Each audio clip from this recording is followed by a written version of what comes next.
Hello everyone, welcome back to Shri Kripa academy. तो friends, आज ही हमारा फिफ्थ वीडियो लेक्चर होने वाला है साइकोलॉजी के प्रीवियस ईयर क्वेश्चंस की सीरीज का। तो पिछली वीडियोस में हमने 2024 के प्रीवियस ईयर क्वेश्चंस को देखा था। आज से हम 2023 में आए हुए प्रीवियस ईयर क्वेश्चंस को देखेंगे। तो आई होप आपने इस सीरीज के पहले 4 पार्ट्स को जरूर देखा होगा।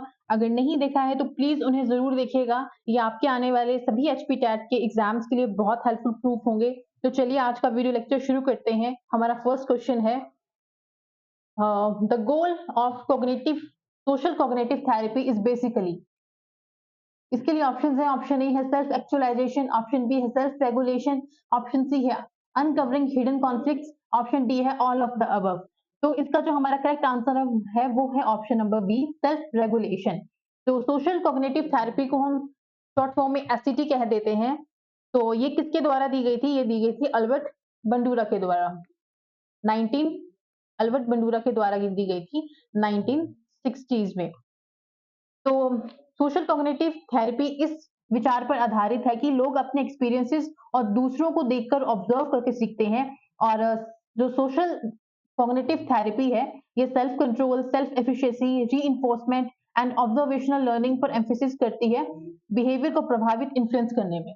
तो हमारा नेक्स्ट क्वेश्चन है, तो इसका जो करेक्ट आंसर था वो था option number B, self regulation. Next question है question number 2, social learning theory was developed bye.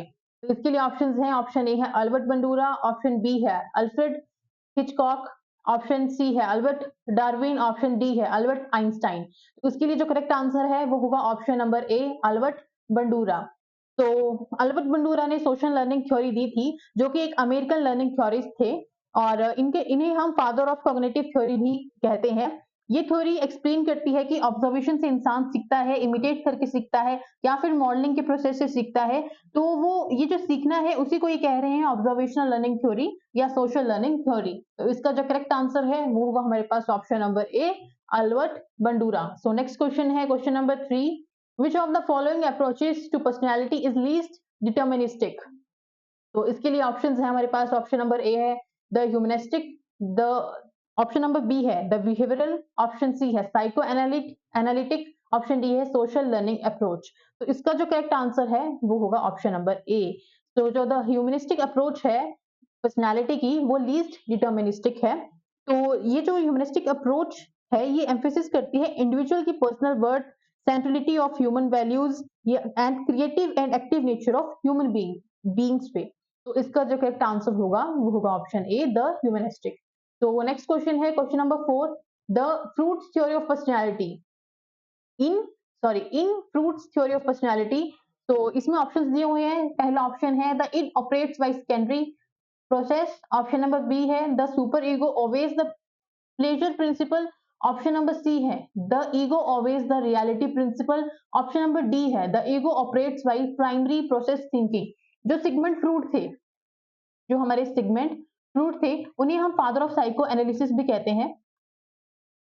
Father of psycho analysis भी कहते हैं। तो ये क्वेश्चन में बहुत बार पूछा गया है कि फादर ऑफ साइको एनालिसिस कौन है? वो है सिगमंड फ्रूट। तो सिगमंड फ्रूट ने एक थ्योरी दी थी जिसे हम कहते हैं Sigmund fruit psycho analytical theory. तो इस थ्योरी में उन्होंने 3 कंपोनेंट्स दिए थे, जिसमें सबसे पहले आता है इड, फिर आता है हमारे पास ईगो और लास्ट में आता है सुपर ईगो।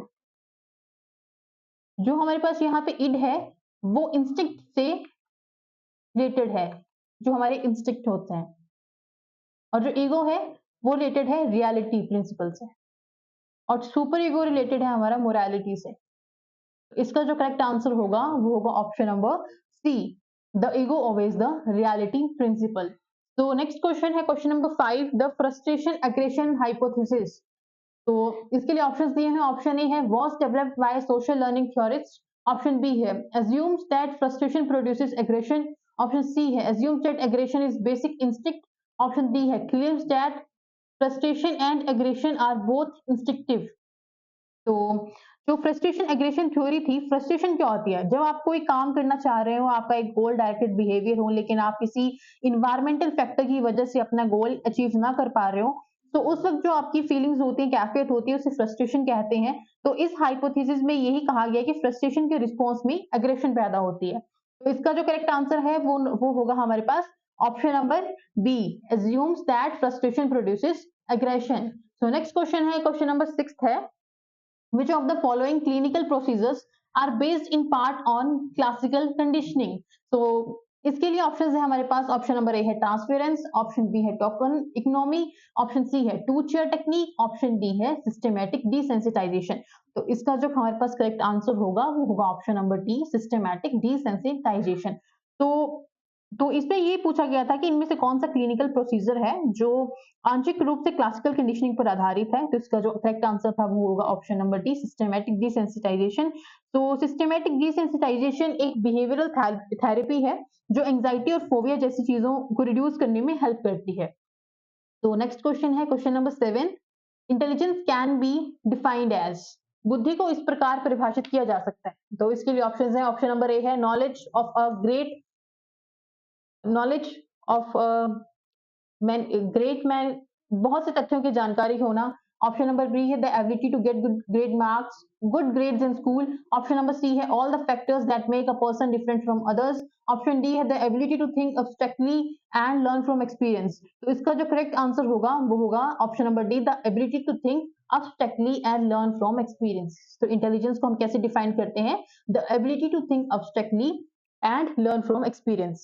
तो इंटेलिजेंस इंटेलिजेंस एक व्यक्ति की एबिलिटी होती है। कैसी एबिलिटी होती है, ये ऐसी एबिलिटी है जिसमें कि व्यक्ति पर्पसफुली एक्ट करना सीखता है, कहाँ पर मुझे किस तरीके से बिहेव करना है, कहाँ पर मुझे कैसी चीज बोलनी है, एक्ट करना है, तो ये कैसे मुझे किस इन्वायरमेंट में कैसे एडजस्ट करना है, तो ये सब चीजें आती हैं इंटेलिजेंस में। तो नेक्स्ट क्वेश्चन है, क्वेश्चन नंबर 8 है, गेस्टाल्ट थ्योरी एम्फेसाइज्ड किस पे करती है। तो इसके लिए ऑप्शंस दिए हुए हैं, ऑप्शन नंबर ए है a flow of consciousness, option B है the atoms of thought, option C है इन्वायरमेंटल स्टिमुलस, ऑप्शन डी है our tendency to see pattern.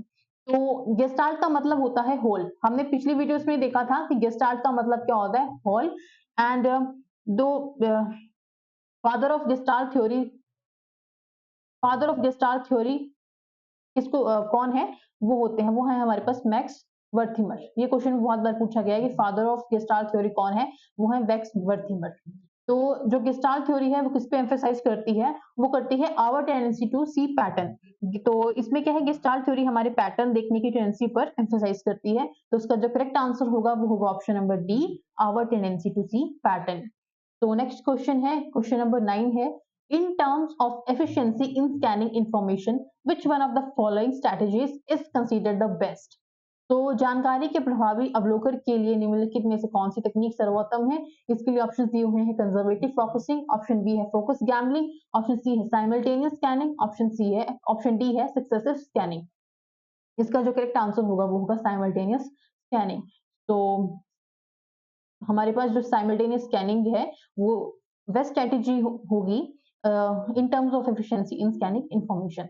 तो नेक्स्ट क्वेश्चन है, क्वेश्चन नंबर 10, इसका है Muller Lyer illusion is likely to occur more in cultures characterized by.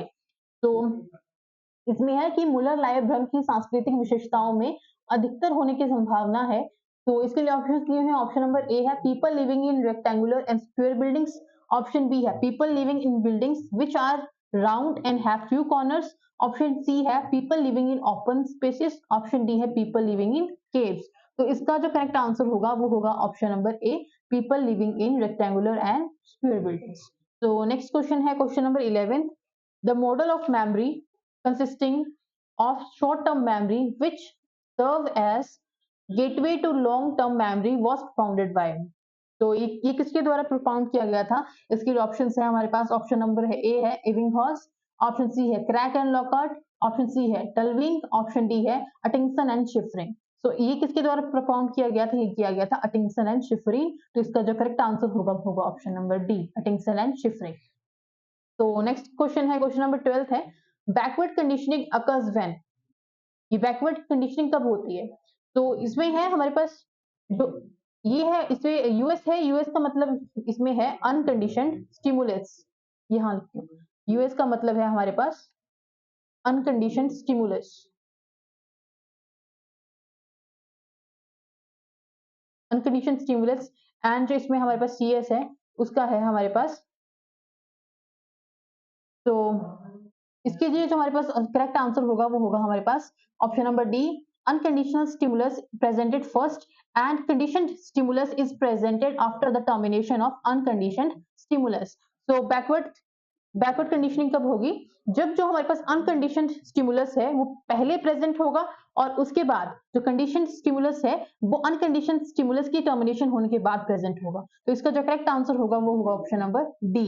तो next question है question number 13, which memory is the result of instrumental and motor learning process?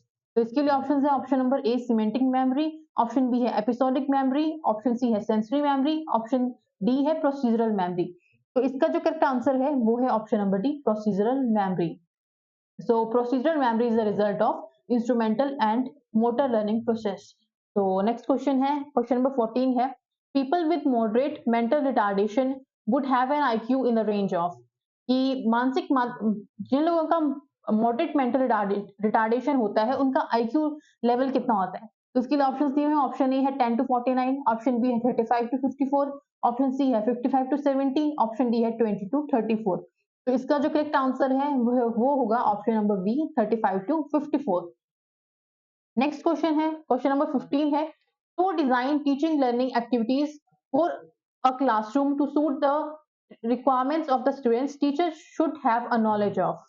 कक्षा में विद्यार्थियों की आवश्यकताओं को पूरा करने के लिए शिक्षण अधिगम क्रियाओं का अभिकल्प तैयार करने के लिए शिक्षकों को डैश की जानकारी होनी चाहिए। किसकी जानकारी होनी चाहिए? इसके लिए ऑप्शन है हमारे पास, ऑप्शन नंबर ए है बिहेवियरल साइकोलॉजी, ऑप्शन बी है इंडस्ट्रियल साइकोलॉजी, ऑप्शन सी है एबनॉर्मल साइकोलॉजी, ऑप्शन डी है डेवलपमेंटल साइकोलॉजी। तो इसका जो करेक्ट आंसर होगा वो होगा डेवलपमेंटल साइकोलॉजी, जिसका मतलब है विकासात्मक मनोविज्ञान। तो एक क्लास में टीचिंग लर्निंग एक्टिविटीज को प्रिपेयर करने के लिए टीचर को जिसका नॉलेज होना चाहिए वो होगा डेवलपमेंटल साइकोलॉजी का। तो नेक्स्ट क्वेश्चन है क्वेश्चन नंबर 16 है, to the drive reduction theory of motivation is given by. जो ड्राइव रिडक्शन थ्योरी है मोटिवेशन की वो किसके द्वारा दी गई है? तो इसके लिए ऑप्शन हमारे पास दिए गए हैं, ऑप्शन ए है हल द्वारा, ऑप्शन बी है फ्रूट, ऑप्शन सी है मास्लो, ऑप्शन डी है कैप्सन। तो इसका जो करेक्ट आंसर होगा वो होगा ऑप्शन नंबर ए, ये है क्लार्क हल। और ये जो थे एक अमेरिकन साइकोलॉजिकल एंड बिहेवियरिस्ट थे। तो नेक्स्ट क्वेश्चन है क्वेश्चन नंबर 17 है, educational implication of educational psychology for a teacher is. तो इसके लिए ऑप्शंस हैं, ऑप्शन नंबर ए है अंडरस्टैंडिंग द चिल्ड्रन और स्टूडेंट्स, ऑप्शन बी है applying the rules of science in class, option C है solve the school problems effectively, option D है correct his her on misconceptions about the universe. तो इसका जो correct answer है वो है option number A, understanding the children और students. तो एजुकेशन साइकोलॉजी एक टीचर के लिए क्या एजुकेशन इंप्लीकेशन है उसके लिए, वो है अंडरस्टैंडिंग द चिल्ड्रन और स्टूडेंट्स, जो कि टीचर को हेल्प करता है बच्चों या विद्यार्थियों को समझने में। सो नेक्स्ट क्वेश्चन है क्वेश्चन नंबर 18 है, the most scientific and objective methods of studying behaviour is, कि बिहेवियर को स्टडी करने का सबसे साइंटिफिक एंड ऑब्जेक्टिव मेथड कौन सा है? तो इसके लिए ऑप्शंस दिए हुए हैं, ऑप्शन ए है ऑब्जर्वेशन मेथड, ऑप्शन बी है एक्सपेरिमेंटल मेथड, ऑप्शन सी है सर्वे मेथड, ऑप्शन डी है केस स्टडी मेथड। तो इसके लिए करेक्ट हमारे पास जो आंसर होगा वो होगा option number B, experimental method. So experimental method जो होगा वो most scientific and objective method होगा बिहेवियर को स्टडी करने के लिए। सो नेक्स्ट क्वेश्चन है क्वेश्चन नंबर 19 है, dash includes the data of the family educational concerning background and development. तो इसके लिए ऑप्शंस हैं, ऑप्शन ए है केस स्टडी, ऑप्शन बी है जनरल बिहेवियर, ऑप्शन सी है जेनेटिक अप्रोच, ऑप्शन डी है एडिक्वेसी। तो इसमें पूछा गया है कि हमारे पास वो कौन सी स्टडी होगी, कौन सी अप्रोच होगी जिसमें कि हमारे पास फैमिली का डाटा भी होगा, फैमिली डाटा या फिर उसका बैकग्राउंड। तो ये सब चीजें किसमें होगी? वो केस स्टडी में होती है। केस स्टडी में इनडेप्थ केस स्टडी क्या होती है? इनडेप्थ स्टडी होती है एक पर्सन की, ग्रुप की या इवेंट की। तो इसका जो करेक्ट आंसर होगा वो होगा ऑप्शन नंबर ए, केस स्टडी। नेक्स्ट क्वेश्चन है क्वेश्चन नंबर 20 है, एजुकेशन साइकोलॉजी इज। बहुत बार पूछा गया क्वेश्चन है कि एजुकेशन साइकोलॉजी क्या है।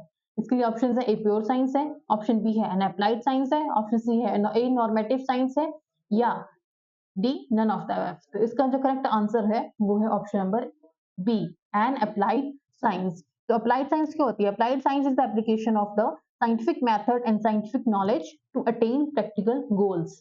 तो next question है, question number 21 है, psychology is said to be the science study of. तो क्या है साइकोलॉजी, क्या है ये मनोविज्ञान को डैश का विज्ञान अध्ययन कहा जाता है, तो किसकी साइंस स्टडी है साइकोलॉजी? इसके लिए ऑप्शंस दिए हुए हैं, behaviour, process and mental, option B है mental illness and mental health, option C है physical states and mental states, option D है नन ऑफ द अबव। तो इसका जो करेक्ट आंसर है वो होगा option number A, behaviour, processes and mental. तो साइकोलॉजी किसकी साइंस स्टडी है? बिहेवियर, प्रोसेसेस एंड मेंटल की। तो नेक्स्ट क्वेश्चन है question number 22, who could could the term who gave the term, sorry यहाँ पे होगा who gave the term serial position effect। तो किसके द्वारा दिया गया है सीरियल पोजीशन इफेक्ट टर्म? तो इसके लिए ऑप्शन है, ऑप्शन नंबर ए है हर्मन एबिंगस, ऑप्शन बी है सिगमंड फ्रूड, ऑप्शन सी है विलियम बर्नेट, ऑप्शन डी है विलियम जेम्स। ये दिया गया था हमारे पास हर्मन इबिंगस में। तो इसका जो करेक्ट आंसर है वो है ऑप्शन नंबर ए, हर्मन इबिंगस। तो ये एक जर्मन साइकोलॉजिस्ट थे। तो सीरियल पोजीशन इफेक्ट एक साइकोलॉजिकल टेंडेंसी है जो कि लिस्ट में पहली और लास्ट आइटम के बीच मौजूद आइटम से बेहतर याद रखने की टेंडेंसी है। तो इसका जो करेक्ट आंसर था वो था ऑप्शन नंबर ए। तो करेक्ट, सो नेक्स्ट हमारे पास क्वेश्चन है question number 23, which of the following method is used for memorising a poem? कि हमारे पास इसके लिए ऑप्शन है, ऑप्शन नंबर ए है सीरियल मेमोराइजिंग, ऑप्शन बी है सिंथेटिक मेमोराइजिंग, ऑप्शन डी है डिस्ट्रीब्यूटेड प्रैक्टिस, ऑप्शन डी है नन ऑफ द अबव। इनमें से कौन सा जो हमारे पास गिवन मेथड्स है इनमें से कौन सा मेथड है वो बेस्ट है एक पोएम को मेमोराइज करने में? तो इसका जो करेक्ट आंसर होगा वो होगा option number D, distributed practice. एक लर्निंग, दो डिस्ट्रीब्यूटेड प्रैक्टिस क्या है? एक लर्निंग टेक्निक है जिसमें प्रैक्टिस सेशंस को लंबे टाइम तक कई छोटे छोटे सेशंस में डिवाइड किया जाता है, इसे हम स्पेस प्रैक्टिस भी कहते हैं। तो नेक्स्ट क्वेश्चन है question number 24, who is the father of psycho analysis? तो हमने पीछे भी डिस्कस किया था, वेरी इजी, वो थे हमारे पास सिगमंड फ्रूड। तो इसका जो करेक्ट आंसर होगा वो होगा option B, Sigmund Freud. Next question है question number 25, in India first psychological laboratory was established at? India में फर्स्ट साइकोलॉजिकल लेबोरेटरी थी वो कहाँ एस्टैब्लिश हुई थी? इसके लिए ऑप्शन है, option number A Delhi university, option B है बॉम्बे यूनिवर्सिटी, ऑप्शन सी है कैलकाटा यूनिवर्सिटी, ऑप्शन डी है नन ऑफ द अबव। तो इसके लिए जो करेक्ट आंसर है वो होगा option number C, Calcutta university. और किसके द्वारा की गई थी? डॉक्टर NM सेन गुप्ता के द्वारा। कब की गई थी? 1916 में। तो इसका जो करेक्ट आंसर होगा वो होगा option number C, Calcutta university. तो नेक्स्ट क्वेश्चन है question number 26, single factor theory of intelligence was given by? Single factor theory of intelligence किसके द्वारा दी गई है? इसके लिए ऑप्शंस हमारे पास दिए हुए हैं, ऑप्शन नंबर ए है अल्फ्रेड एडलर, ऑप्शन बी है अल्फ्रेड बिनेट, ऑप्शन डी है डेविड हल, ऑप्शन सी है डेविड हल, ऑप्शन डी है नन ऑफ द अबव। तो इसका जो करेक्ट आंसर है वो होगा हमारे पास option number B, Alfred Binet. तो अल्फ्रेड बिनेट ने दी थी single factor theory of intelligence, जो कि एक फ्रेंच साइकोलॉजिस्ट थे। नेक्स्ट क्वेश्चन है question number 27, archetype is a terminology associated with? जो आर्चेटाइप है एक टर्मिनोलॉजी है, वो किससे एसोसिएटेड करती है? कौन से साइकोलॉजिस्ट हैं जिनके साथ वो एसोसिएट करती है? तो इसके लिए हमारे पास ऑप्शन है, ऑप्शन नंबर ए है जंग, ऑप्शन बी है फ्राइड, ऑप्शन सी है एडलर, ऑप्शन डी है स्किनर। तो इसका जो करेक्ट आंसर होगा वो होगा हमारा पास ऑप्शन नंबर ए, जंग। तो जंग एक स्विस साइकियाट्रिस्ट एंड साइकोथेरेपिस्ट थे। सो नेक्स्ट क्वेश्चन है question number 28, which psychologist is associated with behaviourism? कौन से साइकोलॉजिस्ट हैं गिवन में से जो बिहेवियरिज्म से एसोसिएट करते हैं? तो इसके लिए ऑप्शन हमारे पास दिए हैं, ऑप्शन नंबर ए है स्किनर, ऑप्शन बी है जेम्स, ऑप्शन डी है अर्नोल्ड, ऑप्शन डी है हल। तो हमने ये प्रीवियस वीडियो लेक्चर में भी डिस्कस किया था कि वो कौन से साइकोलॉजिस्ट हैं, कौन से मनोवैज्ञानिक हैं जो बिहेवियरिज्म से संबंधित है। तो इसका जो करेक्ट आंसर होगा वो होगा हमारे पास ऑप्शन नंबर ए, स्किनर। और कौन कौन से साइकोलॉजिस्ट थे जो बिहेवियरिज्म से एसोसिएटेड थे? सबसे पहले आते थे हमारे पास वॉटसन, फिर उसके बाद आते हैं थॉर्नडाइक, फिर उसके बाद आते हैं हमारे पास स्किनर, और आते हैं पैवलोव और क्लार्क हल। तो ये सब जो थे ये सब बिहेवियरिज्म से एसोसिएटेड थे। तो नेक्स्ट क्वेश्चन है question number 29, in which method of study of psychology independent and dependent variable are important elements? तो हमने पिछले वीडियो लेक्चर्स में भी ऐसा क्वेश्चन आया था जिसे हमने अच्छे से डिस्कस किया था। तो कौन सा मेथड है साइकोलॉजी में जिसमें independent and dependent variables important elements हैं? तो इसके लिए जो हमारे पास ऑप्शन है वो है option number A introspection method, option B है experimental method, option C observational method, option D है case study case history method. तो इसका जो करेक्ट आंसर है वो होगा option number B experimental method. तो एक्सपेरिमेंटल मेथड में आते हैं डिपेंडेंट एंड इंडिपेंडेंट वेरिएबल। तो नेक्स्ट एंड लास्ट क्वेश्चन है concepts like introspection and conscious experiences are associated with. तो ये जो इंट्रोस्पेक्शन एंड कॉन्शियस एक्सपीरियंस है ये किसके साथ एसोसिएट है? इसके लिए ऑप्शंस है हमारे पास, ऑप्शन ए है फंक्शनलिज्म, ऑप्शन बी है बिहेवियरिज्म, ऑप्शन सी है स्ट्रक्चरलिज्म, ऑप्शन डी है गेस्टाल्ट साइकोलॉजी। तो इसका जो करेक्ट आंसर होगा वो होगा ऑप्शन नंबर सी स्ट्रक्चरलिज्म। तो जो स्ट्रक्चरलिज्म था considered as one of the earliest school of psychology, और स्ट्रक्चरलिज्म के जो फाउंडर हैं वो कौन है? वो है विलियम बर्नेट। वो है हमारे पास विलियम बर्नेट।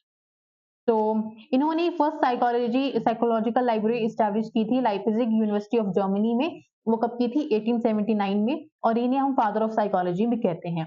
तो जो स्ट्रक्चरलिस्ट थे उन्होंने कहा था कि psychology should study the structure of mind and conscious experience.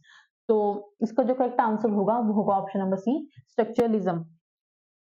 तो फ्रेंड्स ये था हमारा आज का वीडियो लेक्चर। आई होप आपको अच्छा लगा होगा। धन्यवाद।